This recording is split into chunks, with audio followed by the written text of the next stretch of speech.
Olha, ainda falando de coronavírus, uma portaria do governo federal que começou a valer no final de dezembro obriga passageiros de voos internacionais que embarcarem para o Brasil a apresentar o teste para a Covid-19. A obrigatoriedade vale para todos os viajantes, brasileiros ou estrangeiros. Os passageiros gostaram da novidade e se sentem mais seguros com isso. O aeroporto é uma das portas de entrada de turistas, mas também do coronavírus. Afinal, é no embarque e desembarque dos aeroportos e dos aviões que o coronavírus costuma circular entre cidades, estados e países. Mas agora o Brasil reforçou as medidas de prevenção para quem vem do exterior. Para desembarcar aqui no Brasil, os passageiros precisam agora apresentar um teste negativo para a Covid-19, feito até 72 horas antes da viagem. A exigência começou a valer a partir do último dia 30 de dezembro do ano passado e é uma forma de evitar a disseminação do novo coronavírus. As medidas da portaria do governo federal não são válidas para imigrantes com residência em caráter definitivo, profissionais estrangeiros em serviço para organismos internacionais e funcionários de outros países credenciados ao governo federal.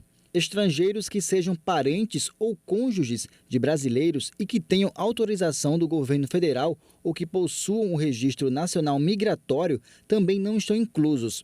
As restrições também não incluem ações humanitárias em regiões de fronteiras, nem a movimentação de pessoas em cidades gêmeas, que são cidades cortadas pela fronteira entre o Brasil e países vizinhos, e pessoas que trabalham com transporte de cargas. A regra também não é válida para estrangeiros que tenham visto de entrada e que venham do Paraguai por via terrestre, desde que tenham situação migratória regular. A portaria fala que quem quer viajar, quem quer vir para o Brasil, precisa apresentar o PCR, que é aquele exame, que a gente faz para saber se está positivo ou negativo. O prazo que eles dão para apresentar o exame naquele momento é que ele tenha sido feito em até 72 horas atrás.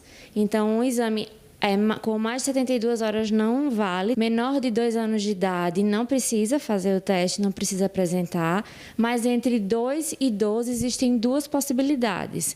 Se eles estiverem desacompanhados de um responsável, eles precisam apresentar, mas se eles estiverem acompanhados e todos os familiares apresentarem e derem negativo, ele não precisa apresentar. Muitas pessoas ainda têm muitas dúvidas, tem brasileiros querendo voltar, tem gente sem entender, os laboratórios estão muito cheios, então para conseguir um exame assim meio que de imediato muitas vezes é difícil, mas com certeza quanto mais a gente se precaver, quanto mais a gente se cuidar, mais a gente vai evitar essa propagação até finalmente essa vacina chegar. Quem utiliza o avião como transporte gostou da medida.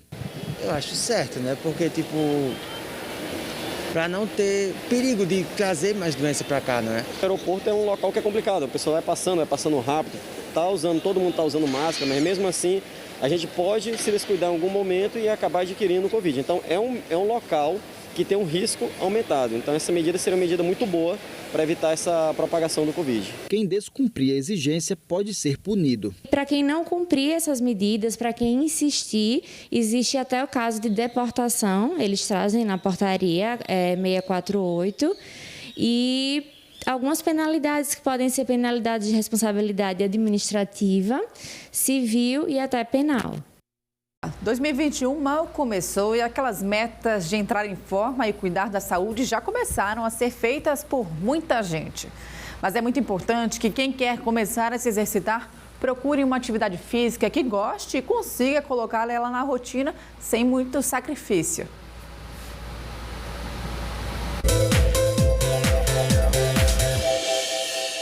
O vai e vem na orla de Maceió é sempre intenso no começo do ano. Entre as pessoas que estão por ali só para passear, tem aquelas que já nos primeiros dias de 2021 saíram para colocar a atividade física em dia. A Luciana, por exemplo, é enfermeira e vive uma rotina pesada, até mesmo por estar na linha de frente contra a Covid-19. É na caminhada e na corrida que ela dá um alívio no estresse. Eu escolhi as atividades físicas, quando eu comecei as minhas rotinas de plantão, que é onde a pessoa consegue desestressar, desopilar, deixar um pouquinho de lado a rotina pesada de trabalho. Então, a atividade física veio no intuito do desestresse, de relaxar o corpo de uma sobrecarga, às vezes, de trabalho, de uma correria intensa, de uma UTI. E quando se quer, não tem desculpa. Até mesmo aquelas pessoas com pouco tempo para se exercitar encontram um jeito de manter a forma. O médico falou isso para mim. Quando a gente entender que exercício é um hábito, é igual a escovar dente, então a gente levanta todo dia e escova o dente. E à noite, quando vai dormir, escova o dente também. Então o exercício tem que ser um hábito para que a gente crie esse hábito saudável. A Cristiane e o Rian são mãe e filho e adoram pedalar. Procurar sempre, né, a melhor forma possível de procurar um meio de que você se identifique mais, né, principalmente agora, né, nessa pandemia, que é muito interessante, né, praticar o ar livre. Aí tem a caminhada, tem um pedal, todas elas traz grandes benefícios, né, para a saúde. Treinar não é tarefa fácil, mas pode virar hábito. E para isso, a dica do Luiz Henrique é ter metas e objetivos bem claros. Eu coloquei uma meta que eu queria correr por mês, no mínimo 120 quilômetros. E aí tem que ter a disciplina.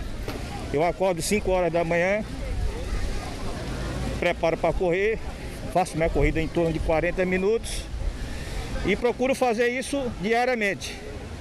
Claro que às vezes na rotina do nosso trabalho a gente não consegue, mas como tudo na vida, a gente precisa de disciplina e exercício físico também, a gente tem que ter disciplina. A diversificação dos exercícios também ajuda algumas pessoas a manter o foco. Eu faço musculação na academia, treinamento aeróbio, né, que é o cardio também na academia.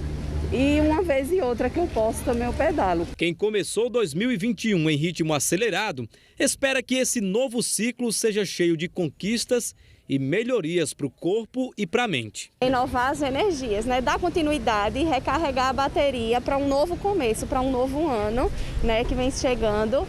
E procurar também estimular as pessoas a fazerem essa atividade física, que é de suma importância. Olha, começa hoje a rematrícula dos alunos da rede estadual de ensino. O processo é feito online. Abdias Martins tem informações para a gente.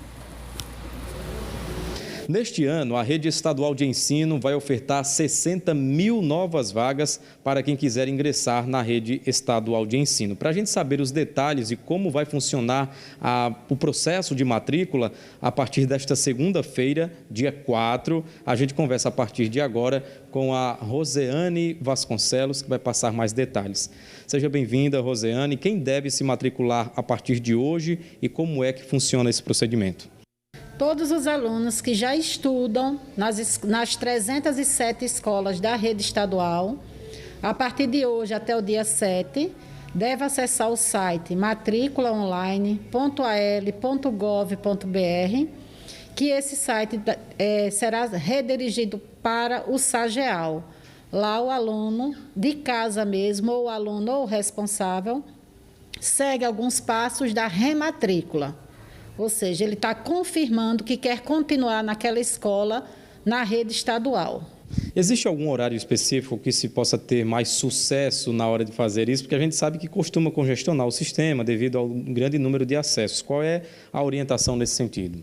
Logo no início, né, geralmente o site fica instável pela quantidade de pessoas que quer desde cedo acessar. Então, a gente pede para que as pessoas comecem a acessar no horário da tarde, depois das 2 horas da tarde, porque as pessoas que estão mais ansiosas, elas tentam acessar o site logo pela manhã. Em relação aos alunos que vão se matricular pela primeira vez, quando é que começa? Como é que funciona o cronograma para essas pessoas?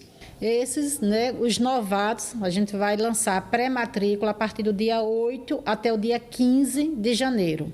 Então, nesse mesmo site, né, o pai que quer tirar o aluno da rede pública municipal ou privada e trazer ele para estudar na rede estadual, deve acessar o site da matrícula online, preencher o cadastro e lá no cadastro tem 3 opções de escola. Primeira opção, segunda e terceira. Em uma dessas 3 escolas, o filho dele vai conseguir ser alocado. Como é que funciona o critério de seleção para essa questão das escolas que são selecionadas 3 e o sistema direciona para uma específica a partir de quais critérios? A mais próxima à sua casa, aquela escola que tiver vaga para aquele nível que o aluno está procurando, porque às vezes a escola mais próxima à sua casa não oferece a série que o menino estuda. Não é? E para o aluno especial, esse é sempre a prioridade, independente da idade. É importante ressaltar, Rosiane, que é preciso confirmar a matrícula numa data específica. Como é que funciona essa sistemática e qual a importância de realizar esse processo, que é fundamental, não é mesmo? Isso. De 8 a 15, o pai vai lá, preenche o cadastro e diz que 3 escolas ele pretende, em uma dessas 3 escolas, que o filho dele estude. Entre o dia 22 e 25, ele entra no site para saber qual a escola foi selecionado para o filho dele. E do dia 25 até o dia 29, ele precisa ir presencialmente à escola, levar cópia da documentação normal de qualquer matrícula. Documentos do aluno, documento do pai e a declaração ou histórico da escola onde ele estava estudando esse ano de 2020. Neste ano de 2021, 60 mil novas vagas, é isso? Isso. A rede estadual está ofertando 60 mil novas vagas para a primeira série do ensino fundamental, 6º ano do ensino fundamental 2, primeira série do ensino médio e a educação de jovens e adultos. Tá certo, Rosiane. Muito obrigado, viu, pelas informações e os esclarecimentos. Então, portanto, essas são as datas e os prazos que precisam ser rigorosamente respeitados para que os pais e os alunos consigam, portanto, ter acesso a uma vaga na rede estadual de ensino neste ano de 2021. Portanto, a partir desta segunda-feira, dia 4, começando as matrículas, e para fazer o procedimento, você acessa matriculaonline.al.gov.br. Voltamos ao estúdio. Olha, a gente fala agora de um assunto preocupante.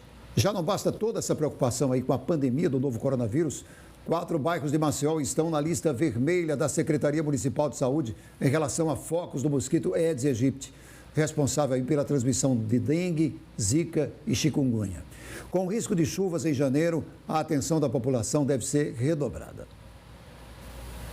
Fazer esses simples movimentos com as mãos é um tormento para dona Cláudia, que teve chikungunya há 3 anos e até hoje sofre com as sequelas da doença. Tem dias que o pé está doendo demais. Esse pé nunca deixa de doer depois da chikungunya, os pés. E as articulações, a mão, e muita dor nas costas, ainda sinto dores nas costas, assim como se fosse na coluna lombar. Ela mora no bairro do Poço e está preocupada com a quantidade de mosquitos que vem aparecendo ultimamente. Eu tive a chikungunya e de repente pode vir uma dengue, né? E a gente está à mercê disso aí, porque esses riachos aqui, aqui no Poço é muito cortado desses riachos. E é muita muriçoca. Houve uns tempos aí que vieram e botaram veneno, sei lá, e matou, e foi ótimo, deu uma melhorada. Mas agora, de 2 anos para cá, esse período de verão é terrível. O seu José Carlos mora no mesmo bairro e também reclama dos mosquitos. É muito mosquito e nunca mais passaram aquele carro do Macê, né? Nunca mais passaram aqui, é muito. Infelizmente, pelas ruas não é difícil encontrar lixo acumulado em alguns pontos. Qualquer recipiente que acumule água pode ser um risco de proliferação do mosquito. A chegada do verão aumenta a preocupação com o crescimento no número de casos de dengue, zika e chikungunya. 4 bairros aqui de Maceió já estão em alerta em relação ao aumento no número de focos do mosquito Aedes aegypti. Os bairros que estão na lista vermelha da Secretaria da Saúde são Bebedouro, Pajuçara, Ponta Verde e Centro de Maceió. O coordenador de operações de campo de controle do Aedes aegypti alerta para os cuidados que todos precisam ter, principalmente dentro de casa. A população precisa, nesse período de verão, redobrar suas atenções dentro dos seus domicílios, procurando tirar de 10 a 15 minutos do seu dia para fazer uma inspeção dentro do seu próprio imóvel. Procurar no seu quintal algum objeto que possa, porventura, acumular água e que possa servir de criadouro para o mosquito da dengue e eliminá-los.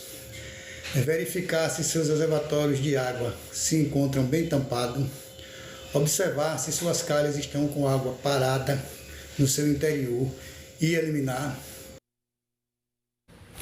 Olha, denúncias de imóveis abandonados ou sob suspeita de focos do mosquito podem ser feitas pelo telefone da Secretaria Municipal de Saúde, 3312-5495, 3312-5495, de segunda a sexta-feira, das 8 às 5 da tarde. Não conseguimos contato com a Prefeitura para saber se há um cronograma de limpeza dos córregos do bairro do Poço. 2021 chegou e a prova do Enem está cada dia mais perto. Depois de um ano cheio de mudanças e incertezas, os últimos dias para muitos estudantes que aguardam a data da prova está sendo de muita revisão e foco. A Laís terminou o terceiro ano do ensino médio em 2020 e continua focada no Enem. Ela sempre teve o sonho de ser médica e vai tentar uma vaga nesse ano. Quando eu cheguei e vi a medicina, que é uma área extremamente ampla e que mexe com pessoas, e o fato de eu poder ajudar pessoas, eu me apaixonei. O quarto dela foi todo adaptado para o estudo. O computador fica na bancada e vários lembretes para fixar bem os assuntos foram espalhados pelo cômodo. No período de festas, Laís abdicou das comemorações para continuar o ritmo de estudos. Eu passei meu Réveillon sentada na cadeira durante 12 horas. Quando eu olhei para o céu, que eu vi que era 5 horas da manhã e eu ainda estava sentada ali estudando, eu percebi que eu era capaz. Boa parte do dia ela responde questões, além de assistir às aulas. A confiança para a prova, que acontece nos dias 17 e 24 de janeiro, tá lá em cima. Todo dia. 45 questões no mínimo, de 3 matérias diferentes, 3 áreas diferentes, redações, 2 redações por semana, fazendo simulados, muitas listas. Na casa do professor Valder, ele montou um estúdio para os alunos não perderem um só assunto. E lembra da Laís? Ela era uma das alunas que estava assistindo. Ele ensina Química, uma das matérias mais cobradas do Enem. Química, hoje, no Enem, ela praticamente domina. Por Química, você consegue fazer 25 questões das 45. Apesar de ensinar todos os assuntos para os alunos, ele costuma passar dicas específicas da prova. Além de Química e outras disciplinas que caem no Enem, a redação é uma das mais importantes. O Ministério da Educação divulgou uma cartilha que dá algumas dicas aos participantes do Enem de como produzir uma boa redação. O documento pode ser acessado no site do MEC. Enquanto isso, os professores de redação estão de olho no que pode cair. O primeiro deles, empreendedorismo. Como criar as suas próprias oportunidades. Num ano tão desafiador, de milhões de desempregados, de caos mundial, a economia mundial colapsou. É no empreendedorismo que muitas famílias estão encontrando o seu principal meio de subsistência. Tema 2. Adoção, uma família para uma criança. Milhares de crianças brasileiras estão à espera, sim, de uma família e não conseguem adoção por vários motivos, entre eles a questão do preconceito racial, a questão de haver 2 ou mais irmãos ligados a uma mesma criança. Leia tudo que tiver no site do Ministério da Mulher, Família e Direitos Humanos e você vai chegar mais bem preparado. A cartilha com informações para a construção da redação está no site inep.gov.br. Lembrando que a prova do Enem acontece nos dias 17 e 24 de janeiro, mas aqueles estudantes acometidos pela Covid-19 ou por outras doenças infectocontagiosas poderão pedir a reaplicação das provas. A nova data do exame para esses participantes será nos dias 23 e 24 de fevereiro. O domingo foi de muita fé para o grupo de rombeiros de São José da Laje. Pelo 11º ano, eles fizeram a cavalgada em homenagem a Nossa Senhora Aparecida. O evento costuma reunir muitos fiéis, mas esse ano teve que ser diferente por causa da pandemia.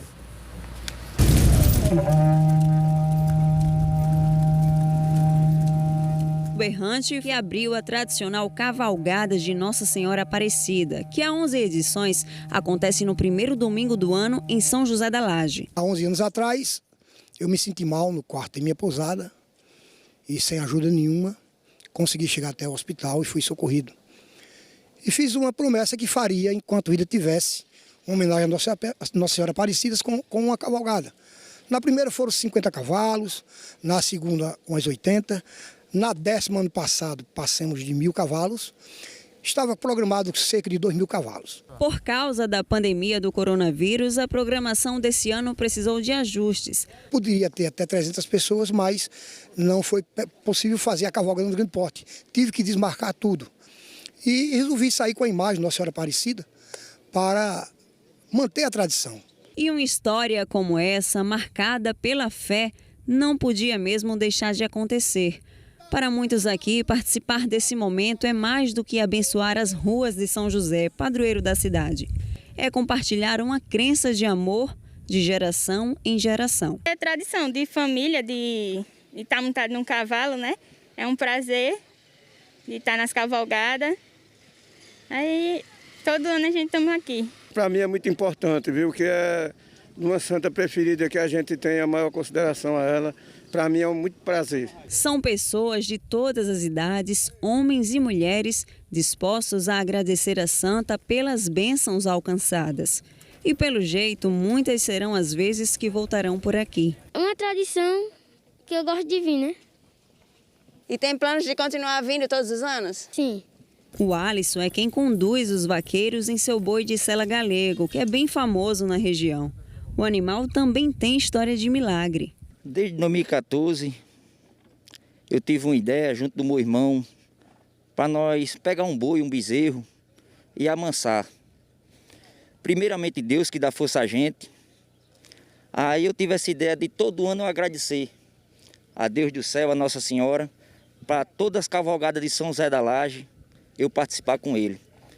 Isso é uma promessa minha, agradecendo a Deus todos os dias pela essa bênção que Deus me deu. Nós vamos encerrando um percurso de quase 4 quilômetros aqui na cidade de São José da Laje, que foi movido pela fé de todas essas pessoas para homenagear a Santa Nossa Senhora Aparecida. E a repórter, é claro, não podia ficar de fora, não resistir, né? Vamos encerrar o percurso em cima aqui do boi. Mas o caminho só acabou mesmo quando o desejo de seu analote foi realizado. Reunir as doações de moradores e empresários da cidade para fazer a distribuição de 200 marmitas a pessoas de comunidades carentes da região. Para mim foi uma alegria, que a gente nunca recebeu essas coisas por aqui, né? Mas hoje, graças a Deus, bom mesmo, veio de boa hora, né? Essa alimentação para a gente aqui mesmo, né? É a gratidão que está no coração de todos, por tudo, e que é expressada em forma de arte, de amor e devoção. Amazônia e Cavaleiro e a casa do padroeiro, o meu santo São José. O Tribunal de Justiça de Alagoas vai promover amanhã mais um leilão de bens móveis em geral e veículos em desuso ou inservíveis para o Poder Judiciário. A gente volta a conversar com Douglas Lopes, né? Começa que horas esse leilão, hein, Douglas? Olha, Gilvão, o leilão começa amanhã às 10 horas da manhã. Para explicar tudo para a gente, aqui ao vivo no Bom Dia Alagoas, doutor João Disseu Soares Moraes, juiz de direito. Doutor, bom dia, bem-vindo. Tudo pronto para o leilão que começa amanhã às 10 da manhã, como a gente falou? Bom dia, Douglas. Bom dia, Gilvan. Bom dia aos alagoanos. Tudo pronto amanhã às 10 horas. E pontualmente o Tribunal de Justiça vai estar dando início, junto com o leiloeiro oficial, ao terceiro leilão da atual gestão do presidente Tutimés. Que bens vão ao leilão, hein, doutor? Nós teremos automóveis, são 8 automóveis, uma Pajero, uma Kombi e 6 motocicletas. Essas motocicletas são servíveis, né? Podem ser utilizadas, obviamente vão precisar de uma recuperação, mas variam de R$ 200 a R$ 1.100 o valor da avaliação.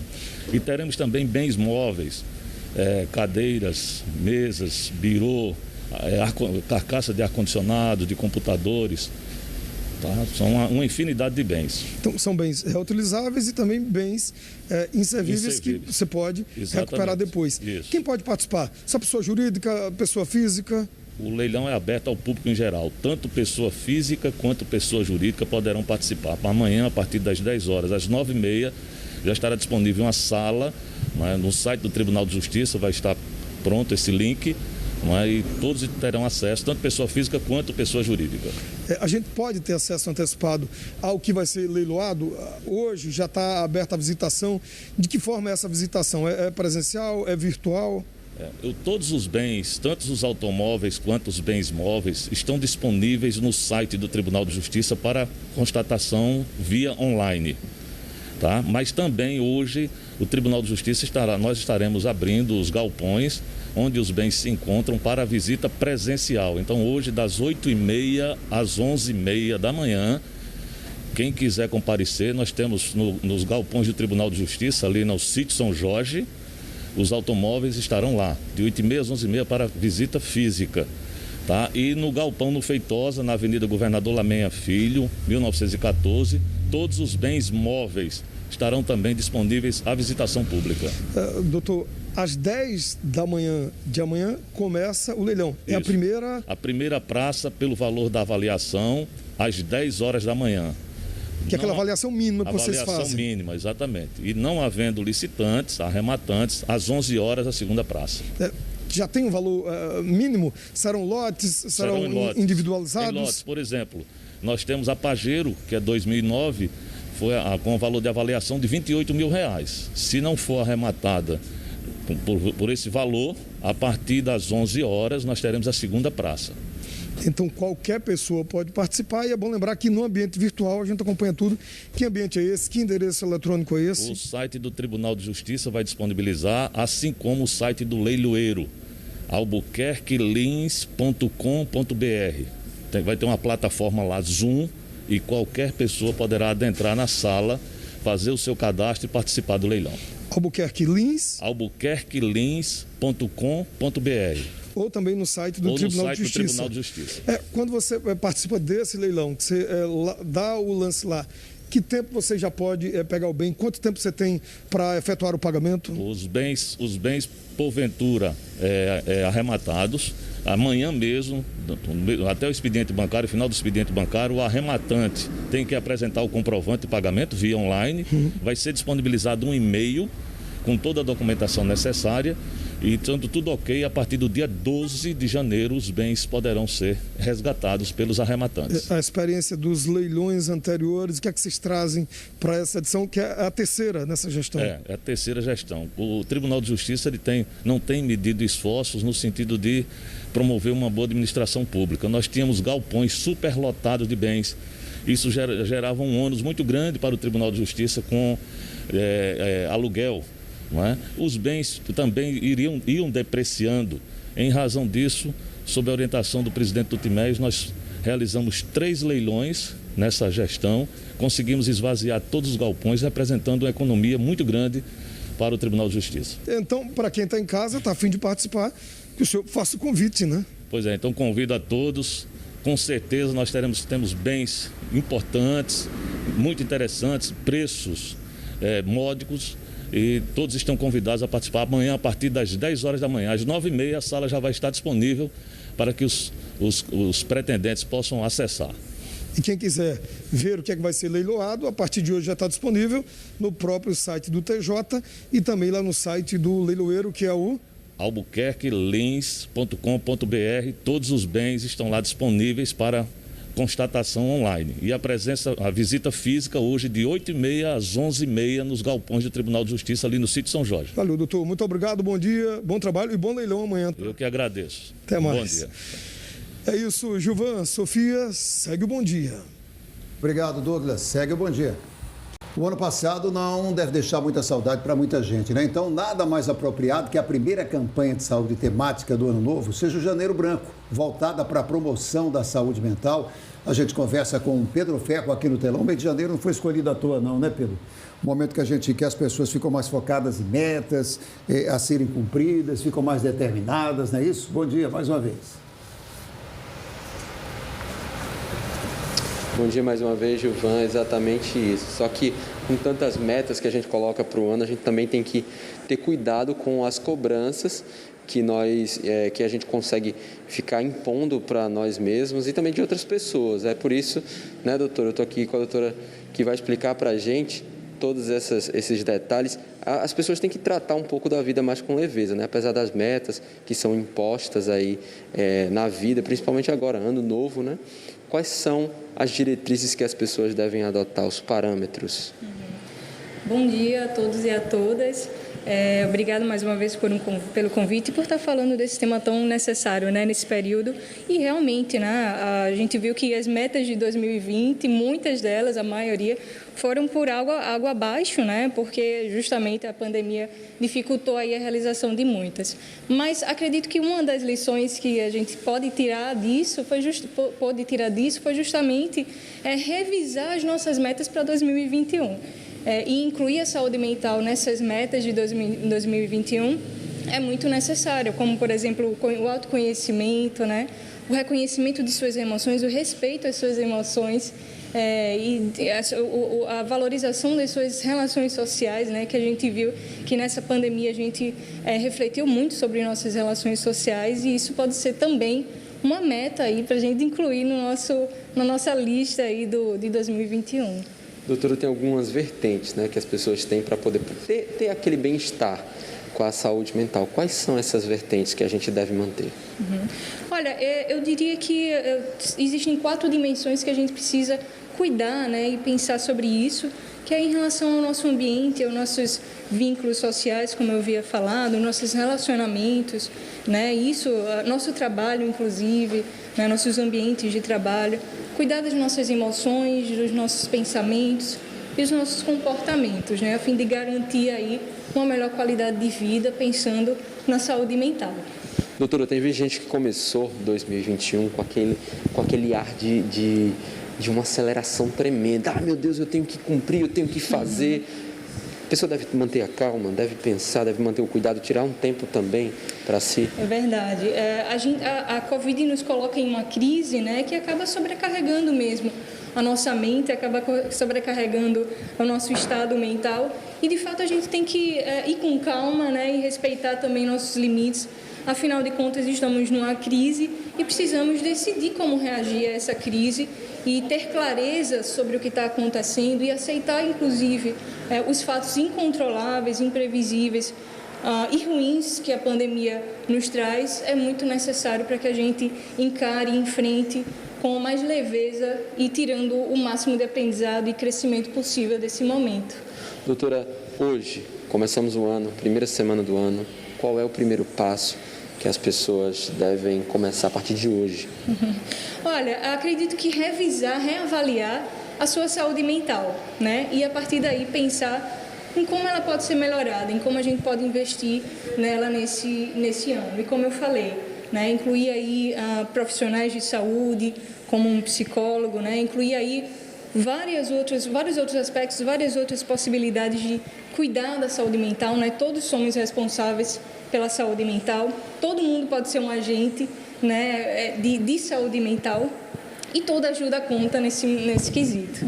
A gente estava falando aqui, doutora, de como iniciar o ano para ficar bem, mas tem algumas pessoas que não estão bem. Como é que a gente pode identificar essas pessoas dentro da nossa própria casa, às vezes, para poder ajudá-las?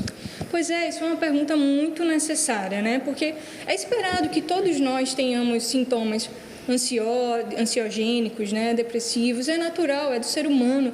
E à medida que a gente interage, né, e vive em sociedade, a gente está em todo momento com sintomas naturalmente, né? Somos seres humanos e lidamos com isso a todo momento. Mas o grande diferencial é identificar o quanto esses sintomas, o quanto essas emoções estão interferindo em várias dimensões da sua vida. Se ela interfere no seu trabalho, se ela interfere nos seus relacionamentos, se ela interfere nos seus autocuidados, nos seus cuidados diários, né? Então, tudo isso, se ela estiver interferindo, impactando negativamente, acima do esperado, é algo a se preocupar e é algo a pedir ajuda e aceitar ajuda. Doutora, esse ano as metas estão com tudo, porque muita gente deixou o ano de 2020, deixou de fazer muita coisa. Sim. E esse ano resolveu colocar um turbilhão de coisas aí para poder compensar.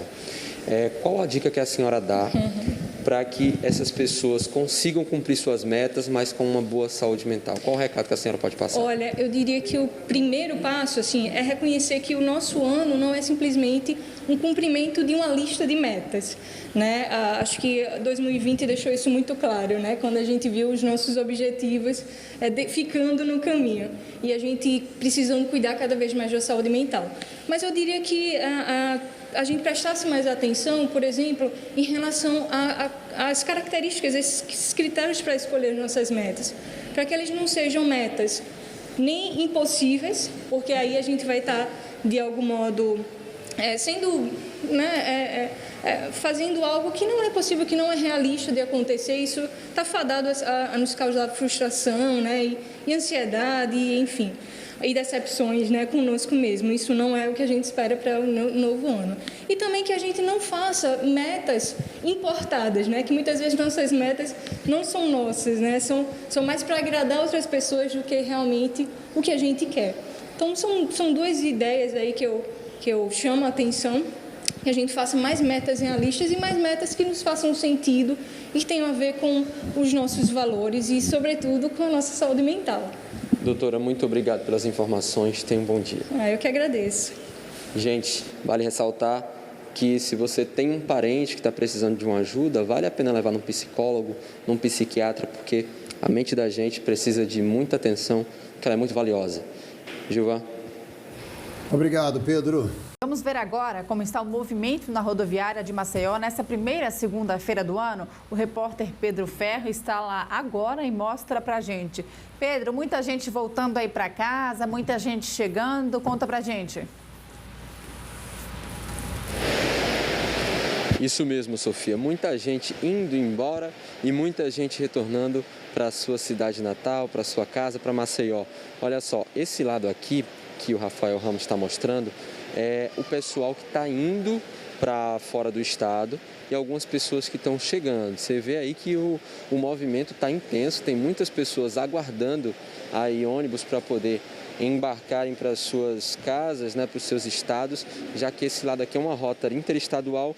Geralmente, segundo os trabalhadores aqui da rodoviária, os locais que mais chegaram passageiros foram as cidades de Aracaju, Recife, inclusive de longe. Alguns ônibus chegaram de longe, até do Mato Grosso, né?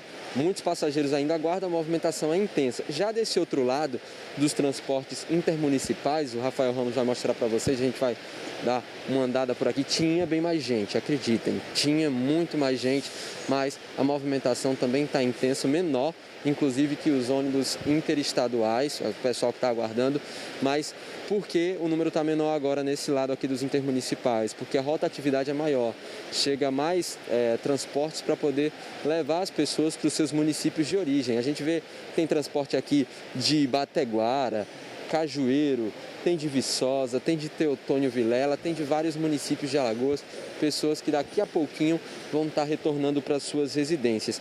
A gente estava dando uma volta também aqui pela rodoviária e viu uma presença de muitas pessoas aguardando transporte na porta da rodoviária, pessoas com muitas malas, muita gente, inclusive pessoas que chegaram há pouco tempo de outros lugares do estado, de outros lugares do país, que chegaram agora há pouco. Inclusive teve ônibus de São Paulo, segundo os funcionários aqui, que chegaram agora pela madrugada lotados, inclusive agora no início da manhã, nas primeiras horas da manhã. Os locais que tiveram um grande volume de passageiros foram os estados do Rio de Janeiro, os estados de São Paulo. E olha, tem mais gente chegando, viu, por aqui.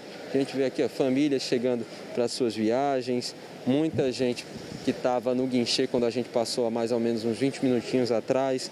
As pessoas estão realmente retornando para suas residências e, claro, muita gente chegando. A movimentação, segundo funcionários, começou no dia 30, né? Base de quarta-feira, também para quinta-feira aumentou esse volume. Se já estava grande no Natal, aumentou mais ainda. Só que essa movimentação, a espera é que ela continue, já que a gente está em janeiro, geralmente mês de férias, muitas pessoas chegam para visitar parentes, muitas pessoas vão visitar parentes fora do estado.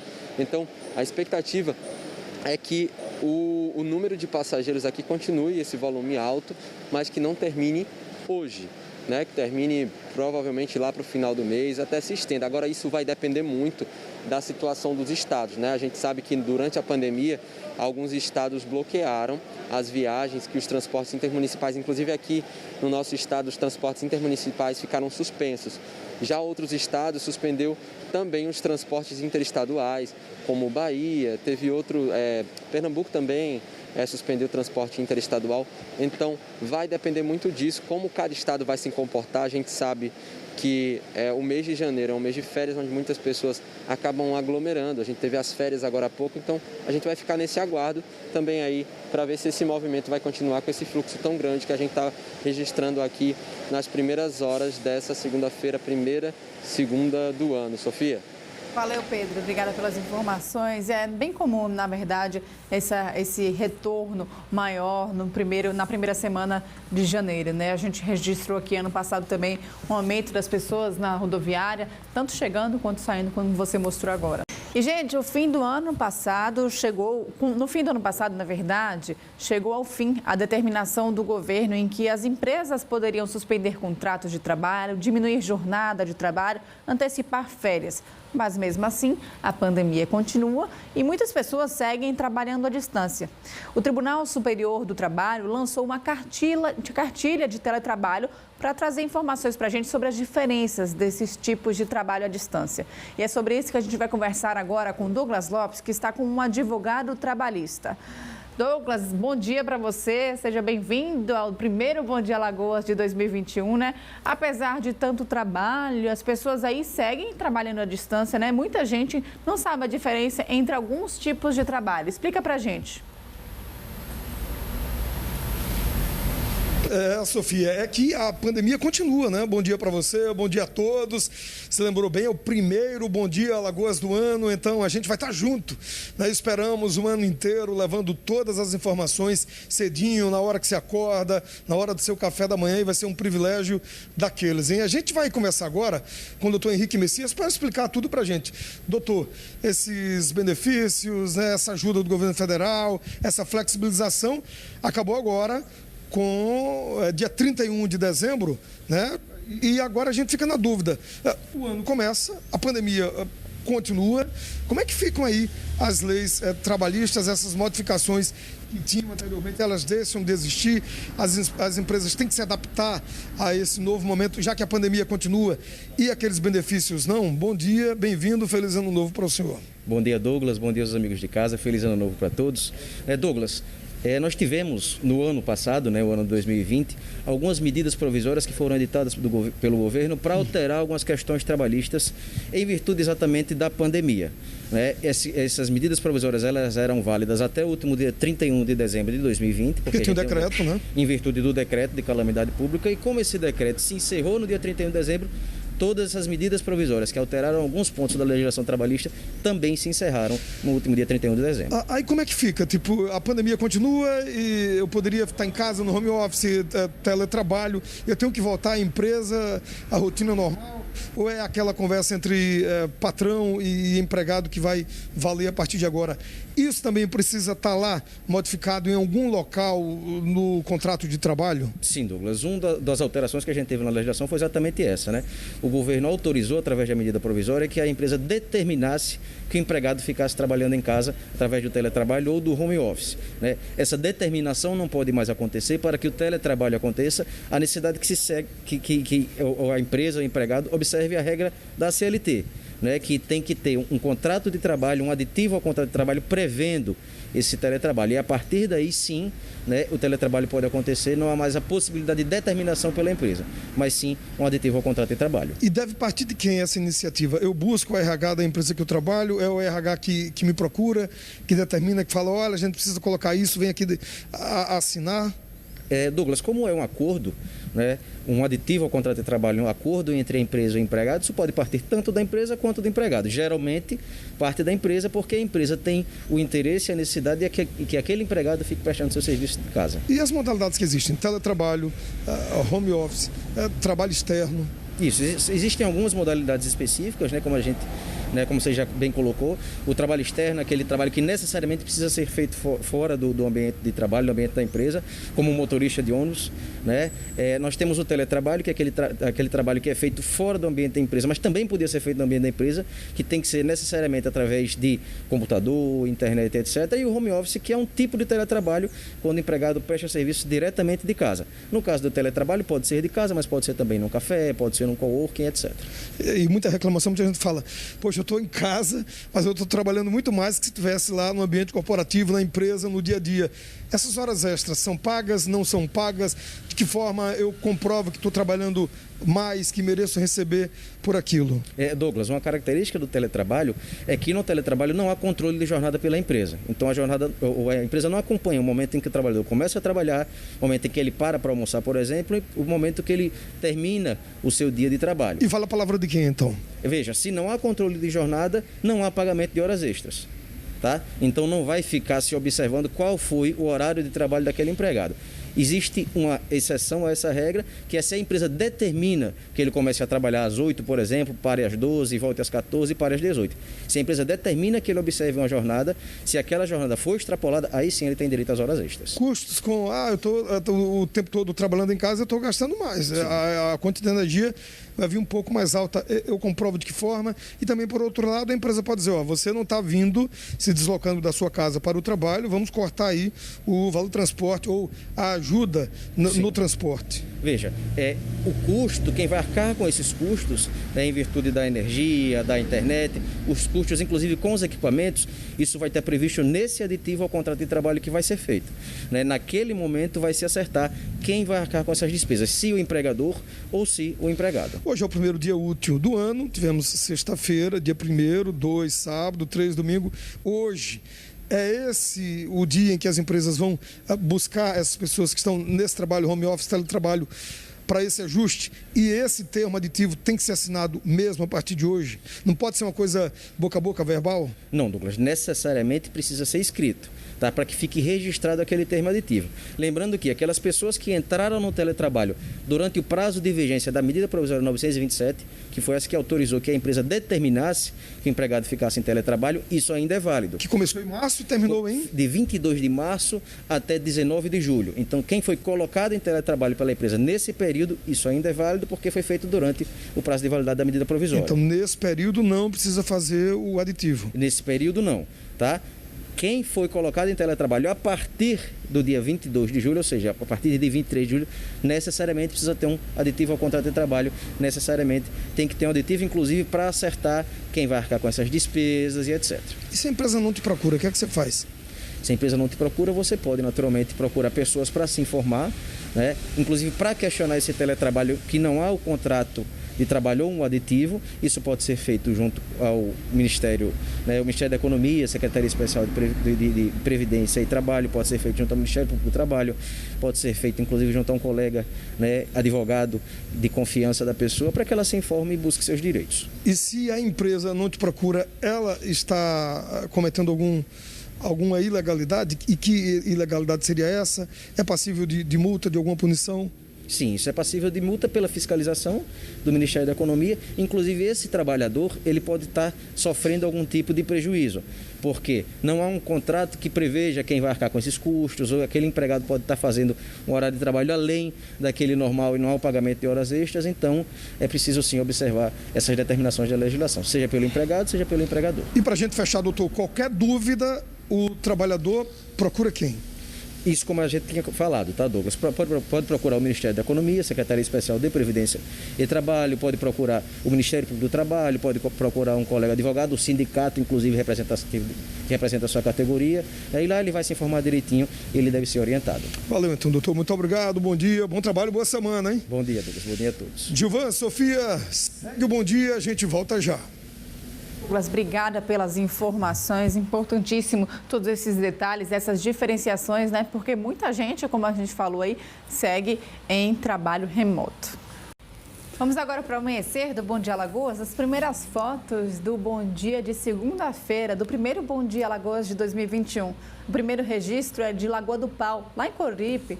O Lúcio Flávio mandou esse registro para a gente, acordando cedinho, acordou cedo mesmo, viu? Muito legal, e é uma região muito bonita. Bernadette Brito mandou foto do bairro do Farol, está aqui a foto da Bernadette, muito legal. O Marques da Jatiuca também mandou essa foto para a gente, pegou o arco-íris, aquele mesmo arco-íris que a gente mostrou. Será que aqui é o mesmo? Tá longo, hein? Pelé de São Miguel dos Campos mandou essa foto aqui, olha, em São Miguel, muito obrigado. O Márcio Santos, da Massagueira. Olha só que linda essa foto. Ficou bonita. Hugo Falcão, do bairro do Poço. Essa fotona aqui ficou legal, ficou bonita. O sol vazando ali, muito legal. E o Fernando Nebson, de Lagoa do Roteiro, mandou essa foto pra gente. É essa, né? Belíssima. Linda. Agora a gente volta a falar sobre trânsito, viu? Depois de um final de ano aí bastante movimentado, né? O Batalhão de Polícia Rodoviária divulgou o balanço da Operação Réveillon Seguro. O repórter Pedro Ferro tem mais informações pra gente. Foram muitos acidentes, Pedro? Oi, Sofia. Foram sim, infelizmente. Esse ano quase dobrou o número de acidentes com relação a 2019. O ano de 2020, a virada, né? Teve mais acidentes que o ano anterior. O primeiro dia, que foi o dia 31, que começou a operação, foram 11 acidentes, quando no ano passado teve apenas dois acidentes. Já no dia 1º, teve 3 acidentes, que foi sexta-feira, e no ano passado teve 7. Só que no ano passado essa operação ela começou no dia 29 e esse ano iniciou no dia 31. No total foram 12 acidentes na virada de 2019 para 2020 e de 2020 para 2021, 21 acidentes. Ano de 2019 não teve óbitos, já esse ano foi registrado um óbito. Esse óbito aconteceu em Maragogi. A gente está olhando aqui, eu estou com uma colinha aqui na mão, foi uma colisão transversal. Teve 3 vítimas, mas uma delas, infelizmente, não resistiu. Eu conversei agora há pouco pelo celular com o Coronel Lisiário, que é comandante do Batalhão de Polícia Rodoviária. Ele informou que um dos maiores motivos desse problema, do número de acidentes, é a falta de atenção de alguns condutores que, quando estão na pista, não prestam a devida atenção no trânsito. E justamente a rodovia, o fluxo de carros muitas vezes é pequeno, mas a velocidade que você anda é maior. Então requer uma atenção maior também. Então o primeiro ponto é justamente esse, a falta de atenção. E outra coisa que o Coronel Lisiário falou é a imprudência. Muitas pessoas imprudentes, fazendo ultrapassagens onde não devem, muitas vezes fazendo algumas coisas na via que não pode fazer. E, claro, muitas vezes acontece também uma pessoa de fato até alcoolizada. Infelizmente, um aumento aí triste, né, uma estatística triste que a gente iniciou nesse ano, viu, Sofia? É verdade, viu, Pedro? É preciso, a gente tem falado aqui desde o final do ano passado, na verdade, né, da atenção que as pessoas precisam ter no trânsito. Eram muitos registros de acidentes no trânsito, não só nas estradas, mas aqui na capital também. A gente chegou a registrar aqui, em uma semana, 3 acidentes ao vivo, somente na hora do Bom Dia Alagoas. Isso chama bastante atenção, viu? É preciso ficar muito atento. Uma ação para democratizar o acesso ao conhecimento pretende ajudar estudantes de ensino médio de instituições públicas de Arapiraca e de outras cidades da região do Agreste. A gente volta a conversar com Douglas Lopes aqui no telão. Oportunidade muito legal, né, Douglas? Isso, Gilvan, importante demais para quem não tem condição de pagar um cursinho particular, né? A gente está aqui com a Amanda Carina, ela é coordenadora do cursinho comunitário lá do campus Arapiraca, da Universidade Federal de Alagoas. Tudo bem, Amanda? Bom dia, bem-vinda. Oportunidade tanta para quem não pode chegar lá e pagar o cursinho e ter acesso a essa informação de qualidade para competir de igual para igual no Enem, que começa agora no fim do mês, né? Bom dia. Bom dia, Douglas, bom dia a todos em casa. Exato. Então, nós temos um projeto maior e faz parte desse projeto um evento virtual que vai acontecer nos dias 6, 7 e 8. E ele tem esse intuito de um intensivão, de uma revisão para o Enem, né? Vamos começar com esse evento. Quem pode participar desse cursinho, desse intensivão? As inscrições já começaram? Tem um número fechado?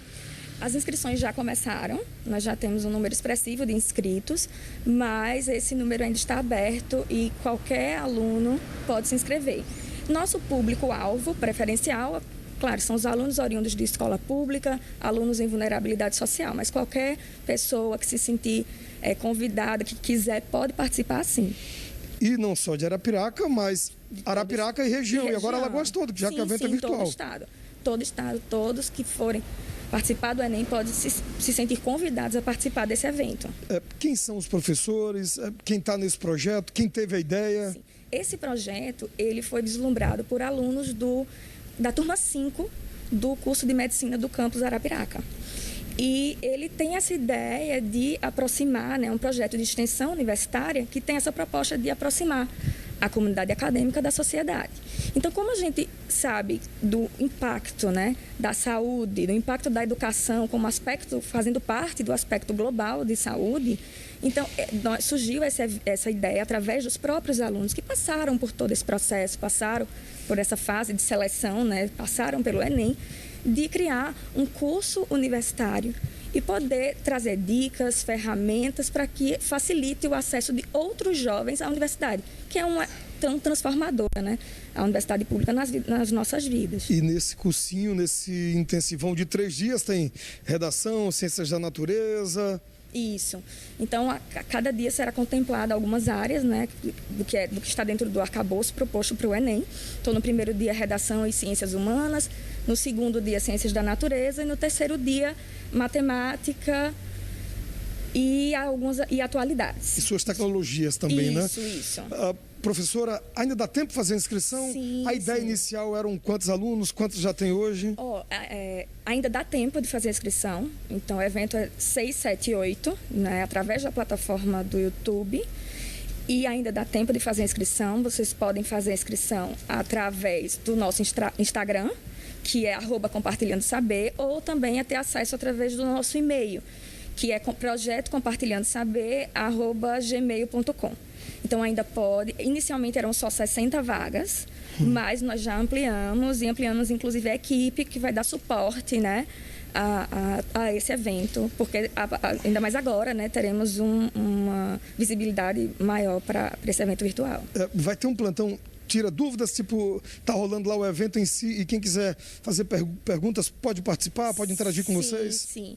Então, nós temos um grupo grande, né, com 25 alunos e também professores convidados, e desses alunos, alguns estão responsáveis para tirar dúvidas durante o evento. Também foi criado um grupo no WhatsApp e todo aluno que se inscrever vai ter acesso a esse grupo. E também pode ser tiradas dúvidas no grupo do WhatsApp durante o evento, né? Essas dúvidas também podem ser enviadas via formulário. A gente também confeccionou um formulário, né? Porque às vezes o aluno tem um pouco mais tímido, então pode ser a dúvida através do formulário também. E nesse grupo do WhatsApp também está sendo disponibilizado material para facilitar com questão, né? Com questões e sempre ferramentas que facilitem a entrada, que ajudem esses jovens a ter um acesso mais facilitado através do Enem. E qual a expectativa, professora, de vocês, enquanto organizadores, dos alunos que serão professores, dos alunos que vão tentar o Enem, que já começa agora, no fim desse mês de janeiro? Então, a expectativa ela é grande, a expectativa é muito positiva e nós esperamos que esse evento, que é só um pontapé inicial de um projeto maior, que ele traga um impacto muito positivo a esses jovens, à sociedade, né? Nós contamos com esse impacto positivo na sociedade alagoana através do acesso de mais jovens como os nossos à universidade, não só ao curso de medicina, mas a tantos outros que a UFAL disponibiliza. E começa agora, quarta-feira, faz o convite então? Isso. Quarta, quinta e sexta, né? Dias 6, 7 e 8, através do YouTube, do nosso canal no YouTube. Qual o nome do canal? Projeto Compartilhando Saber. E através desses links, né, que você pode ter acesso no nosso Instagram ou no nosso e-mail, você se inscreve e vai ter acesso ao link para o canal no YouTube. E é tudo de graça? Tudo de graça. Então, repete o endereço para a turma tirar dúvidas e fazer a inscrição. Certo. O Instagram, @compartilhandosaber, e o e-mail é projetoCompartilhandosaber@gmail.com. E agora, quarta, quinta e sexta. Intensivão para o Enem 2020-2021. Com alunos que passaram por esse processo tão recentemente e foram aprovados, né? Então, nada melhor do que passar por essa experiência e receber dicas de alguém que acabou, que muito recentemente teve êxito no Enem. Dizer, né? Um dia eu estava aí na sua condição, querendo uma vaga em medicina, em jornalismo, em engenharia, em enfermagem, em história, em geografia, em qualquer outro curso. Então, parabéns, Amanda. Obrigada. Então, a gente sabe que a universidade tem esse poder transformador e estamos lá e convidamos toda a sociedade, todos os alunos, e queremos que outros jovens compartilhem desse poder transformador desses sonhos junto com a gente. Valeu. Muito obrigado. Obrigada a você. Até mais, até a próxima. Gilvan, Sofia, segue o Bom Dia, a gente segue por aqui e volta já. Legal, Douglas. Daqui a pouco, então. Olha, janeiro é um mês difícil para a doação de sangue, viu? Nessa segunda-feira, hoje, o Hemol retoma o seu funcionamento normal, reabrindo as portas a partir das 7 da manhã. São 8 horas e 23 minutos, já está reaberto desde as 7 da manhã. A gente conversa com Douglas Lopes aqui. Final de ano sempre é complicado, aumenta também a necessidade de mais doações, não é isso, Douglas? Isso, fim de ano, início de ano, e hoje, Gilvan, é o primeiro dia útil de funcionamento aqui do Hemol. Segunda-feira, 4 de janeiro, a gente está aqui com a Natasha Souza, que é assistente social. Natasha, bom dia, feliz ano novo para você, bom trabalho. A situação se repete, né? O Hemol precisa da ajuda de quem está assistindo a gente agora, nos 4 cantos de Alagoas, porque o estoque está baixo. Bom dia, população alagoana. É sabido por todos que a pandemia veio realmente mudar a rotina de muitas pessoas. Porém, a gente também precisa lembrar que muita gente ainda continua se acidentando, precisando fazer cirurgias, e a gente conta hoje com um estoque realmente baixo de sangue. Então, o Hemol, ele precisa muito de você que queira comparecer aqui e tenha certeza que você vai colaborar para ajudar a salvar vidas. E não é um início de ano e um fim de ano qualquer. É um fim de ano e início de ano em meio a uma pandemia em que quem está entubado precisa necessariamente, né, em muitos casos, de bolsas de sangue. A gente teve esse agravamento das pessoas entubadas precisando tomar sangue, mesmo assim ainda continua as pessoas que fazem tratamento também necessitando de sangue, o pessoal que está necessitando por cirurgias eletivas, o pessoal que está com as cirurgias de emergência. A gente sabe que o número ainda de acidentes, de pessoas que precisam desse tipo de colaboração de sangue também continua alto. A gente fornece sangue para toda a rede SUS, ainda mais para os hospitais agora que nasceram, hospitais grandes também que estão também precisando de sangue. O nosso estoque precisa atender eles com segurança. Natasha, e todo sangue é bem-vindo? Sim, qualquer tipagem sanguínea pode vir aqui fazer sua doação. Se você quer, tem essa vontade de salvar vidas, saiba que a gente precisa muito de você. Tem algum sangue assim, específico que você chamaria a atenção? A nossa atenção sempre vai para os sangues de tipo negativo, mas qualquer tipo de sangue você pode vir aqui no Hemol e faça sua doação. Quem teve Covid pode doar, e a partir de que período? Quem teve Covid positivo precisa só doar com 30 dias após a cura, sem nenhum sintoma. Quem teve contato com alguém positivo só pode doar 14 dias após esse contato. Mesmo assim, a gente pede que, se você tiver algum sintoma gripal, permaneça em casa. Os idosos também, mesmo que possam fazer a doação até os 69 anos, se já for um doador regular, ele também necessita ficar em casa. Então, se você tem entre 16 a 60 anos de idade, está bem de saúde, traz um documento original com foto, vem alimentar, evita comida gordurosa nas últimas 4 horas antes da doação, traz um documento original com foto, porque xerox não pode, durma mais de 6 horas, piercing, tatuagem, mais de 1 ano que tenha feito, sem corte abertos na pele ou afta na boca, compareça no Hemol e faça uma doação de sangue. Se você for menor de idade, 16 e 17, precisa vir acompanhado na presença do pai ou da sua mãe, ou um responsável legal por você, também trazendo um documento. Natasha, a gente está começando o ano, as festas de fim de ano passaram, a gente está no verão, tem muita gente em férias, tem muitos turistas aqui na cidade, a cidade movimentada, aumenta o risco de acidente, tem as cirurgias normais que continuam, pacientes de doenças crônicas que precisam desse sangue, né? Isso, exatamente. Além desse pessoal, a gente ainda fornece também para o HGE, que é a nossa porta de entrada, e esse hospital tão grande, ele consome mais de 70% do nosso estoque. A gente também fornece para toda a rede SUS. A gente tem aqui o Hemol do Trapiche aberto, ao lado da rampa do HGE, de segunda a sexta, de 7 até as 18 horas. Aos sábados, a gente abre de 7h30 até as 5 horas da tarde. A gente também tem um posto de coleta lá no Hospital Veredas, no Farol, que funciona das segunda a sexta, de 7 até 11. Também temos lá em Arapiraca, que vai de segunda a sexta, de 7 da manhã até meio-dia. Eles param, retomando de 1 da tarde até as 5 horas. Então, se você também, por motivo da festa, tomou bebida alcoólica, a gente pede que pare por 12 horas antes de vir doar. Se você fuma, é só ficar 2 horas sem fumar para poder doar. A gente está, inclusive, aqui na sala de doação. tem 4 cadeiras aqui ocupadas e faz o convite para quem está em casa, acompanhando, assistindo a gente agora. Uma doação salva quantas vidas? Uma doação ajuda a salvar de 3 a 4 vidas e muito mais, porque a gente ainda faz medicações com componentes do sangue. Então, se você tem essa vontade de comparecer, ajudar e colaborar para salvar vidas, venha no anual, a gente precisa muito de você.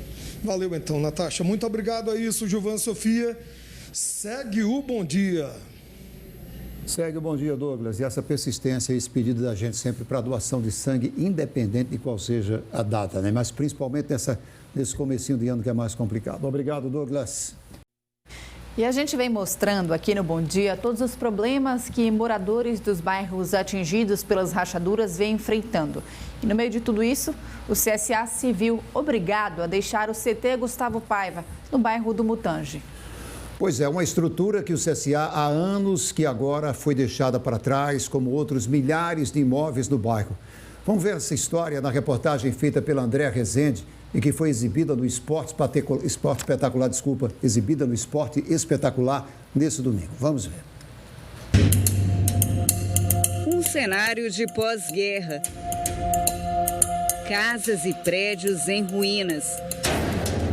Se você anda no bairro, na rua do bairro agora, parece Termobil, parece com o que aconteceu em Beirute.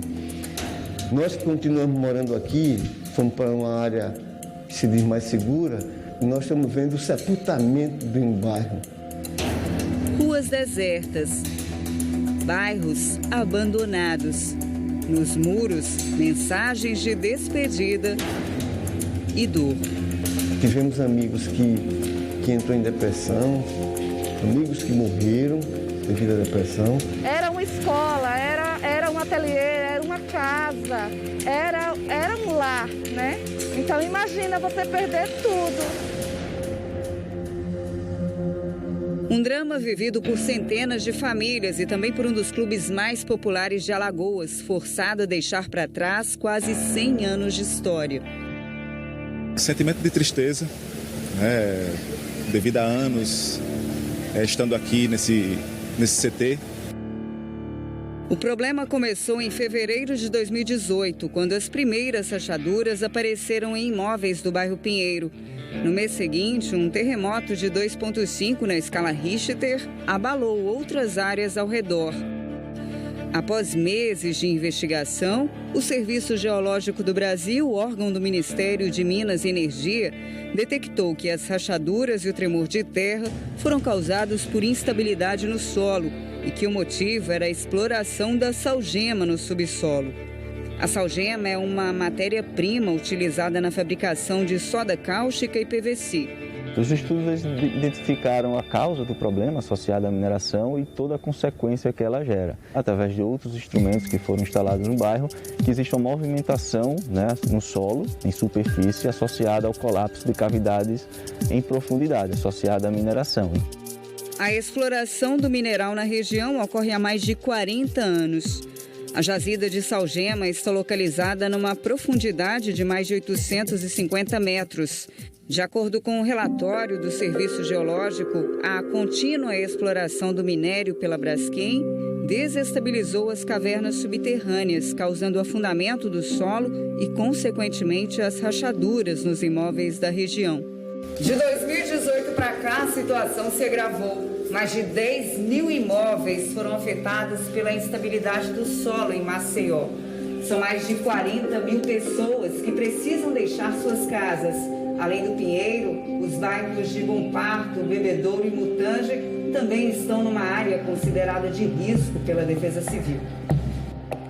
O Mutange era a casa do CSA. Lá, o clube manteve sua sede por 97 anos, além de um centro de treinamento. Mas em março, o CSA abandonou as instalações devido aos riscos estruturais. O CT do CSA está uma área considerada crítica, tanto é que a área que foi até a via foi interditada, porque é a área que está próxima às cavidades de mineração. Wallace, roupeiro do CSA, cresceu e trabalhou no Mutange. Como muitas famílias, precisou deixar sua casa. Minha família ficou de um canto e eu fiquei em outro. Meus amigos não sei onde estão. Trabalho social bem perto de casa. Hoje em dia eu pego 2, 3 anos para chegar lá no trabalho. Uma saudade bastante que eu tenho aqui do Mutange, viu? Minha família, meus amigos. É triste demais. O CSA, como muitas famílias de Maceió, passou a morar de aluguel e treina no CT do Corinthians Alagoano, que fica distante 13 quilômetros do Mutange. Quando nós recebemos oficialmente a notícia que teríamos que deixar o Mutange, né? Aquilo foi um impacto muito grande. Mais rachaduras começaram a aparecer em imóveis de outro bairro, Farol, que na última semana também foi incluído no mapa da área de risco. A gente, como eu falei, não tem como prever ou cravar que esse fenômeno vai acabar. Como ocorre em outros lugares do mundo, a ideia é que isso dure ao menos décadas. A Braskem encerrou em maio de 2019 a exploração da salgema na região. A empresa assumiu com o CSA os custos do aluguel do centro de treinos provisório e acertou uma indenização para o clube, que irá construir um novo CT. A Braskem também afirma ter indenizado cerca de 2.000 famílias. Outras 7.000 ainda aguardam acordo com a empresa. Em virtude do que aconteceu em 2020, a pandemia paralisou praticamente todas as atividades. A gente espera concluir em 2021 todo o processo, né? Mas isso não depende exclusivamente da Braskem, porque tem toda a questão de documentação, de posse legal, enfim, aspectos que a gente também tem procurado ajudar. Uma força-tarefa formada por órgãos municipais, estaduais e federais segue os desdobramentos do caso. As indenizações às famílias também são acompanhadas pelas defensorias e os ministérios públicos estadual e federal. Muitas pessoas moravam lá desde sempre, né? Nasceram, se criaram seus filhos. Então tem um prejuízo emocional fortíssimo. É surreal, né? Perceber que 4 bairros, né? Ou grande parte de 4 bairros de uma capital, né, brasileira está num processo de afundamento, né, que ainda não se sabe se será possível parar ou, se possível, quando isso irá acontecer e se isso vai aumentar. Enquanto isso, casas e prédios vão sendo demolidos, bairros desaparecendo, vidas e histórias que precisaram ficar para trás.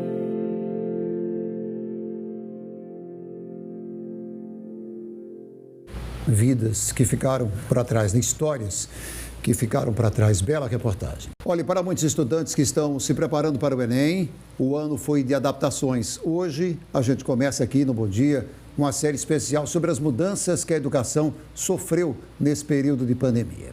O que precisou ser modificado para que o conhecimento não parasse? Nós vamos conhecer melhor modalidades que serviam como complemento da educação e tiveram que se tornar a via principal por causa dos impedimentos causados pela Covid-19.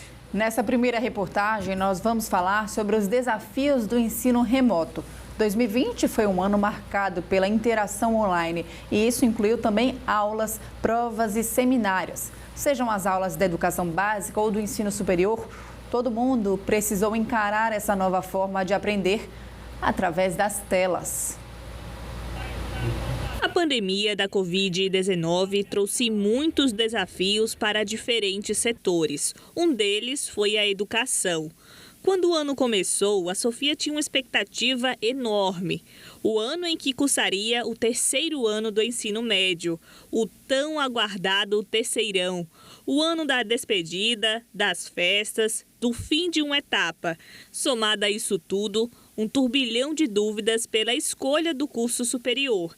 Mas a expectativa foi bem diferente da realidade. A aula presencial foi substituída pela virtual. O compartilhamento de sorrisos, lágrimas aconteceu, mas de longe. E se adaptar a isso não foi nada fácil. Porque não dependia só da minha mudança de processo de adaptação. Também tinha o colégio, os professores não sabiam tanto como mexer nas tecnologias. Então foi difícil para os dois lados, a adaptação do aluno e do colégio também. O processo também foi difícil para quem estava do outro lado da tela, os professores. O Rodrigo dá aula de gramática e interpretação e diz que trabalhar em casa foi um desafio. E nada fácil no começo. Olha, no início realmente foi um pouco mais complicado porque a gente precisou se adaptar a novas plataformas. Na verdade é um modelo emergencial. Então a gente não pode esquecer que é um ano atípico e que a gente precisou correr contra o tempo para que nossos alunos não ficassem sem o atendimento necessário. Mas com o tempo a gente foi se adequando e foi percebendo que era possível trazer pelo menos um vislumbre do que era o presencial. Alunos e professores precisaram adotar diferentes estratégias para fazer o ensino acontecer. Eu tentei criar mais uma agenda assim de horários para estudar.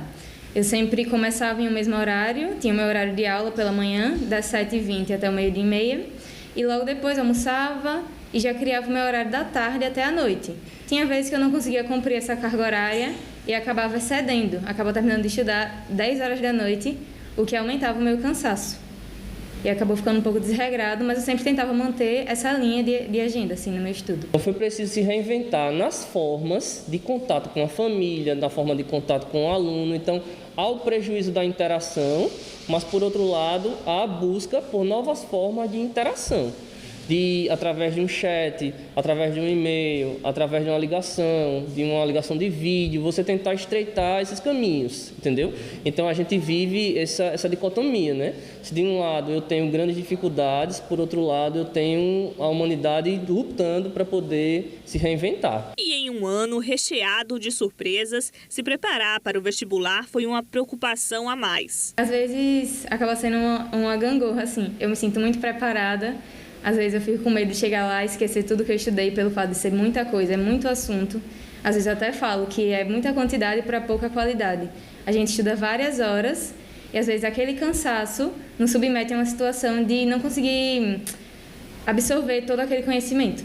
Então, assim, é uma coisa que às vezes eu me sinto preparada, às vezes não.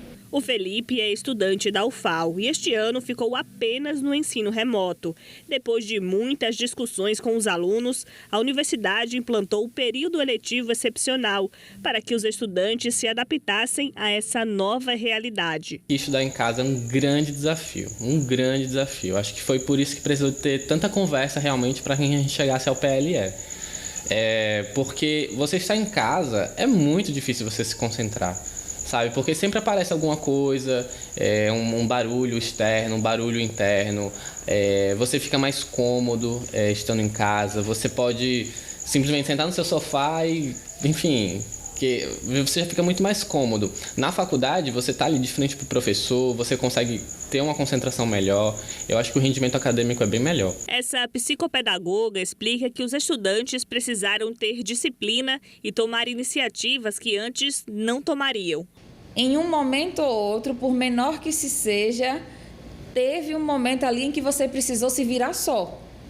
Você precisou se virar só para descobrir de que maneira você abriria um áudio, de que maneira você entraria dentro de um sistema, de que maneira você acessaria downloads ali para você ir consumindo o material pedagógico. Apesar das vantagens do ensino remoto, a modalidade tem pontos negativos, mas as instituições podem ajudar. Se esses meninos estivessem tendo a possibilidade de entrar ali para estar discutindo com o professor sobre o conteúdo X, se tivesse ali numa condição de que, a gente vai assistir uma aula, faça um resumo do que você entendeu da aula e tentando avaliar dessas formas, até porque essa avaliação ali, muito burocrática, ela não funciona para todo mundo.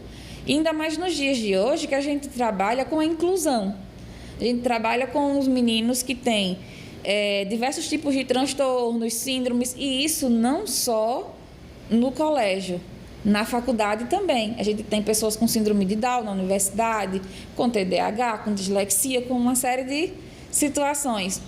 E que no tete-a-tete eles estavam tendo flexibilização. E ali, dessa forma unilateral, infelizmente não. Só que a cobrança, ela contribuiu, eu acredito que negativamente nesse sentido, porque precisaria se ter aproximado, né? Tipo, fala para mim o que você entendeu disso, sabe?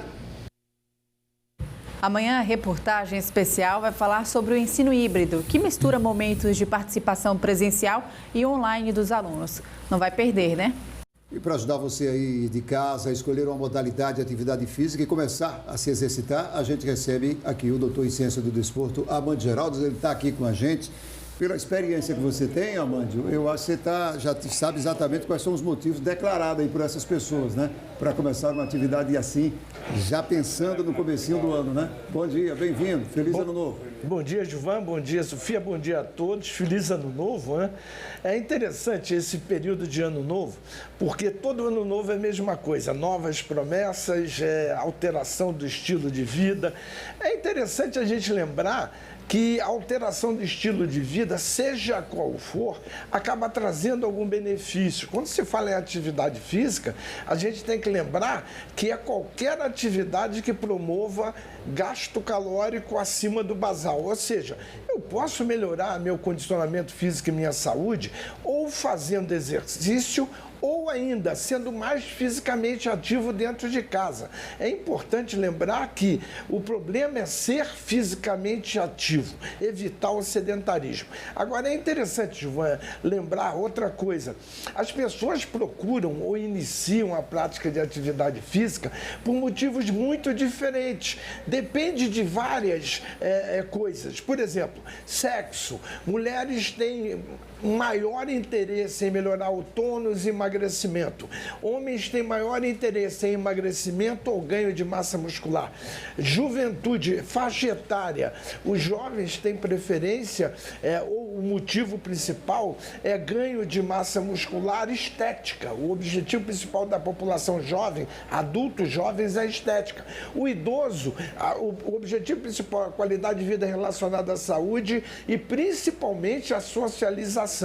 Então é muito interessante, é sempre bom lembrar, não só o exercício, mas ser fisicamente ativo também é muito importante. Amândio, tem gente também que, por exemplo, assim, eu quero... Determina, você falou aí das preferências de homens, de mulheres em relação ao resultado.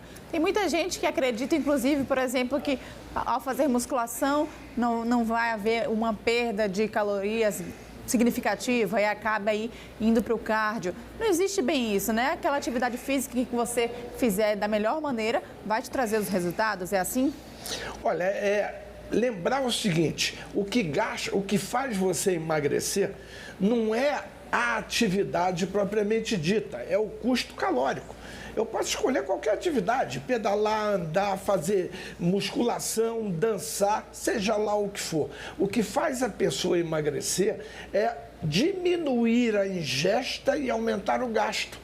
Ou seja, não interessa como eu aumento o gasto, interessa que eu provoque débito calórico. Então, essa história de escolha de exercício físico é muito importante por outro motivo, não só pelo emagrecimento. Vou te dar um exemplo. A gente sabe que para emagrecer basta provocar débito calórico, mas existe um outro problema nessa história. Se eu emagreço só com dieta, eu tenho tendência a perder massa muscular. Se eu perder massa muscular, eu começo a gastar menos energia durante o dia, ou seja, começa a dificultar o próprio emagrecimento. Então existe uma compensação. Quem quer emagrecer faz atividade predominantemente aeróbica. Entretanto, deve fazer algum tipo de atividade de força para manter a massa magra. A massa muscular. Se você perde músculo, você acaba gastando menos energia durante o repouso, o que faz com que você precise apertar mais ainda na dieta. Isso é muito importante, porque é bom lembrar, não é o exercício, o tipo de exercício que faz você emagrecer, é a quantidade de exercício e o controle sobre a alimentação. Por isso, mais importante que o exercício propriamente dito é você pensar no programa de treinamento. Não é muito difícil um exercício só atender a todas as necessidades. Então, o mais importante é uma equipe multidisciplinar, nutricionista, médico, professores de educação física e a abordagem de exercício ser múltipla, porque nem todo exercício, ou melhor, nenhum exercício consegue contemplar tudo, desejos e necessidades, né? Você já deve ter ouvido muito isso, eu pelo menos já ouvi, que a natação é o exercício mais completo, né? Se é verdade, se é um mito, existe realmente um exercício mais completo ou não? Ótima pergunta, Gilvão. Olha só, as pessoas que defendem que a natação é completo, defendem isso baseado no fato de que a natação exige grandes grupamentos musculares. Então, teoricamente, a natação gastaria mais energia. É uma coisa a ser discutida. É verdade, gasta mais energia, mas você faz menos tempo também. Você não vê nenhum nadador magérrimo. Se você comparar o corredor de maratona com o nadador, você vai ver que é bem diferente. O corredor de maratona é magro pelo excesso de atividade. Então, é bom lembrar do seguinte, vou repetir, o importante é o programa de exercícios feito com o objetivo de manter a segurança do praticante e atender àqueles objetivos de maneira lógica. Não adianta, um exercício só dificilmente atende. Não existe exercício completo. Existe sim. Eu estou montando um programa de exercícios com o objetivo de atender aos desejos e necessidades. Ou seja, eu escolho exercícios de força para manter a massa muscular, eu escolho exercícios aeróbios para facilitar o emagrecimento, eu escolho dietas, ou seja, a abordagem multidisciplinar é a melhor abordagem possível, porque, além de tudo, garante a manutenção da saúde, impede que hajam riscos maiores. Amândio, devem ser observados alguns cuidados, né, para aquela pessoa que vai iniciar aí uma prática de atividade física, independente dela qual seja. Olha só, eu falaria o seguinte, quando o profissional e a pessoa pretender iniciar uma atividade física, a primeira coisa é colher informações de três áreas principais. Primeiro, estado de saúde, ou seja, procurar um médico, principalmente se nunca fez atividade física. Quem já faz é diferente, já sabe do que é capaz. Mas quem nunca fez, a primeira coisa é ter informações sobre o estado de saúde. Para isso, ele tem que buscar um médico. Segundo, informações sobre a aptidão física momentânea, ou seja, níveis de aptidão física no início. Para isso, tem que procurar um profissional de educação física especializado no assunto. E terceiro, fazer um grupo de avaliações que incluam a anamnese e qual o desejo dessa pessoa. Os desejos da pessoa devem ser atendidos, entretanto, lembrando dos objetivos reais. A pessoa pode querer fazer musculação e a atividade mais indicada não ser a musculação. Pode querer correr e a atividade mais indicada não seja a corrida. Então, é importante equilibrar isso tudo. A coisa mais importante mesmo, Sofia, é o seguinte: a pessoa que inicia, a fase inicial é a mais importante. Os 2, 3 primeiros meses são os mais importantes. Por quê?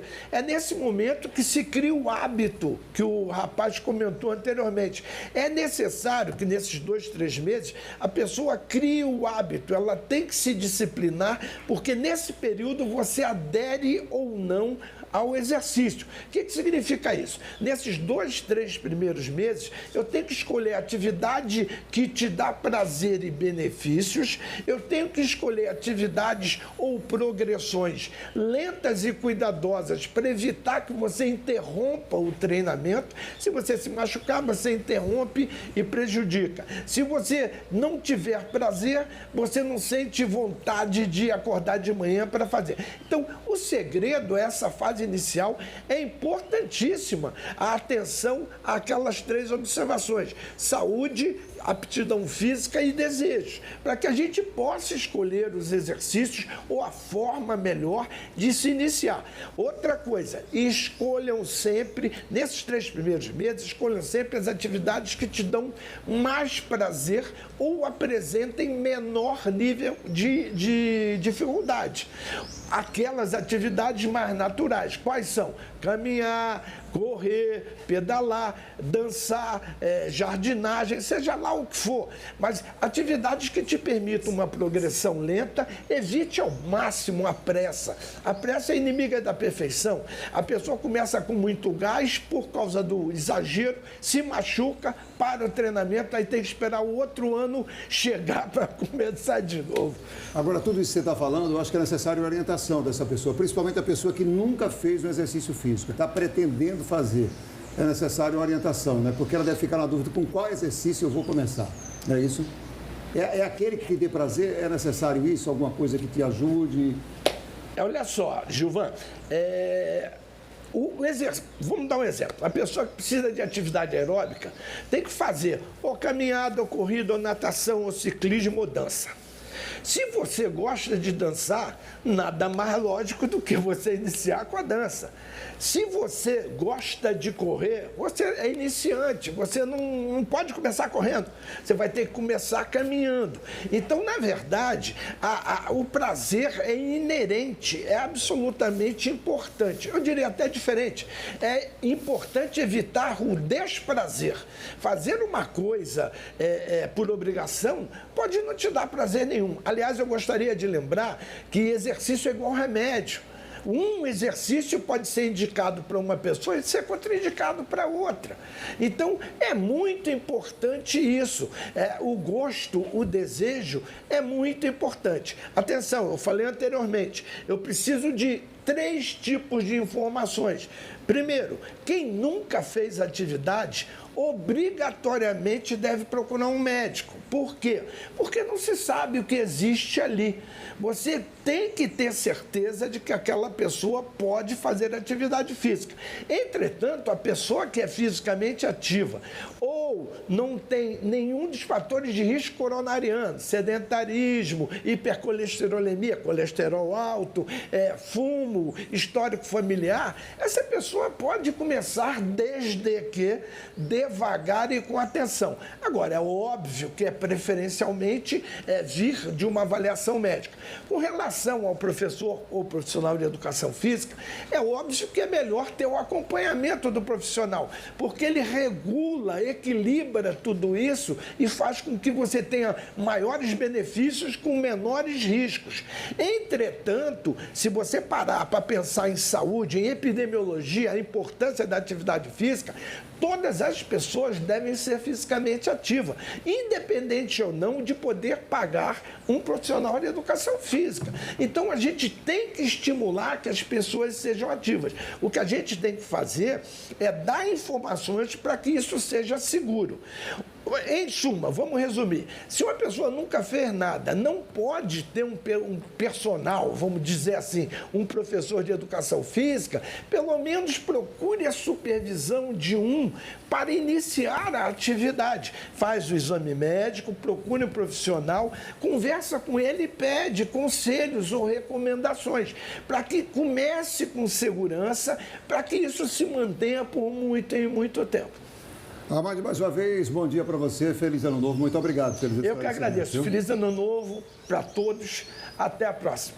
Valeu, Amande, obrigada pelas informações e pelas dicas, né, para quem quer começar aí o ano com atividades físicas, fazendo aí bem ao próprio corpo.